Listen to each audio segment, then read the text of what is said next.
History and Geography, Grade 5. Before we start, make sure that you have your History and Geography book Part 1, your copybook, a pencil, and an eraser.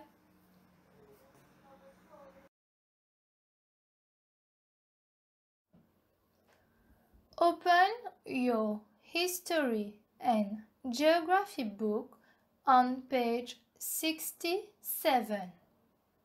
Ouvrez votre livre à la page 67. Are you ready? Let us start. Allons commencer. Our topic for today is timeline. Donc aujourd'hui, on va apprendre c'est quoi un timeline. Let us read. 2.1 Reading a timeline. Think. How do people keep record of events that have happened in the past? Alors ici, on pose une question. On vous demande d'imaginer comment les gens d'aujourd'hui arrivent à savoir qu'est-ce qui s'est passé auparavant dans le passé. Allons voir.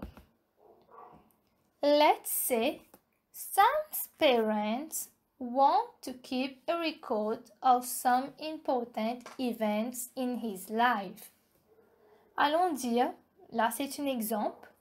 Pour pouvoir répondre à cette question-là, on vous donne un exemple. Allons dire que les parents de Sam, donc là il y a un garçon qui s'appelle Sam, et ses parents veulent garder comme un souvenir tous les événements importants qu'il y a eu dans la vie de leur enfant. His parents make a timeline.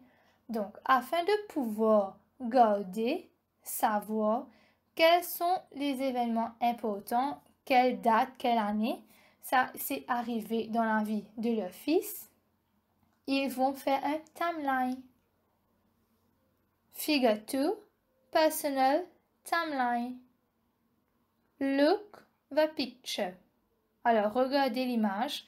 Là, on nous montre un timeline personnel. Donc, un timeline personnel, comme on vous dit là, c'est un timeline à propos de la vie de Sam. Regardez l'image.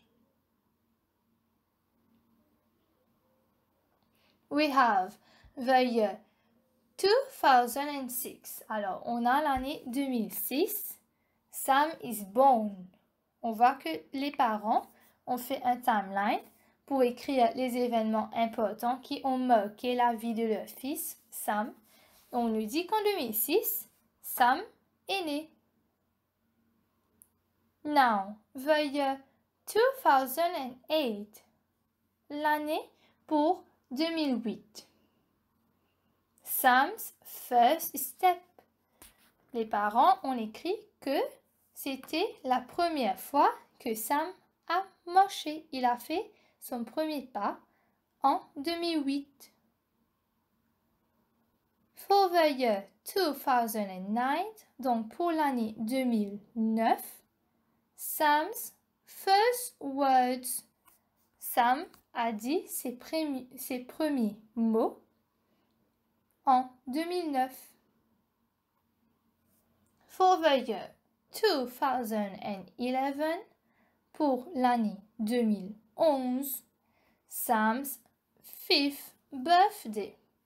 Donc, Sam a eu 5 ans en 2011. And for the year 2016, pour l'année 2016, Sam in standard 5. On nous dit que pour l'année de 2016, Sam est en grade 5. Donc comme vous, Sam est en grade 5. Allons revoir. Là, c'est un personal timeline, c'est-à-dire un timeline personnel. Donc en gros, ce qu'on peut voir, c'est que pour un timeline, on est en train de voir quels sont les événements importants Ici, c'est un personal timeline, c'est-à-dire des événements importants dans la vie d'une personne. C'est personnel. Ici, c'est pour Sam. On voit que les parents, c'était important pour eux de voir qu'en 2006, Sam est né. 2008, il a fait ses premiers pas. 2009, ses premiers mots. 2011, son anniversaire, le 5e. Et en 2016, il est en grade 5. Ça, c'est un timeline. We record the important events. Let us continue to read. By looking at the above timeline, you can see how old Sam was when he said his first words. Donc, en regardant le timeline, on arrive à savoir du coup quel âge avait Sam quand il a dit ses premiers mots. Aussi, on peut savoir c'était en quelle année. A timeline helps us to understand important events in history. It tells us when an event happened. It also tells us how much time went by between events. Timelines can be vertical or horizontal. You have seen an example of a horizontal timeline above. Donc, on nous dit qu'un timeline, ça peut être en horizontal ou vertical. Et ce qu'on a vu là pour Sam, c'est un exemple pour l'horizontal. Aussi, un timeline, ça nous aide à savoir quelles sont les années, les dates où on a eu des événements importants dans le passé.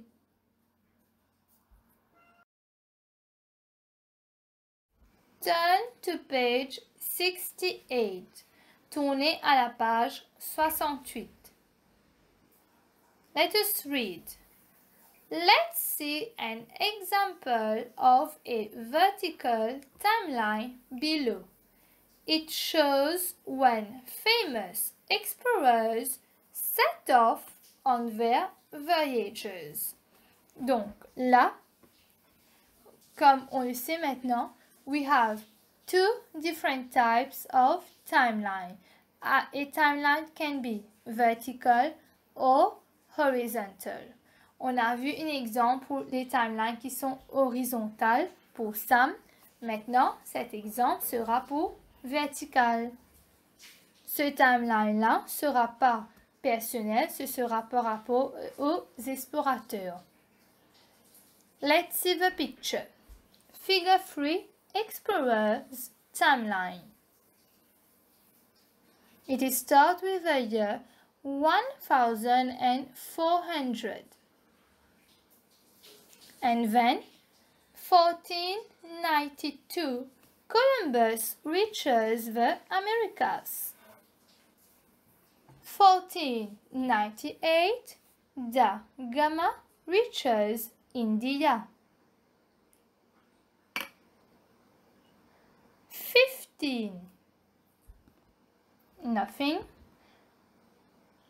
1520 Magellan reaches the strait. 1580 Drake completes around the world voyage. And then 1600. Donc, comme on peut le voir, le timeline, c'est-à-dire là où on a les événements importants, ça commence à partir de 1492 où on a Columbus qui arrive en Amérique. 1498, on a Da Gama qui arrive India, en Inde.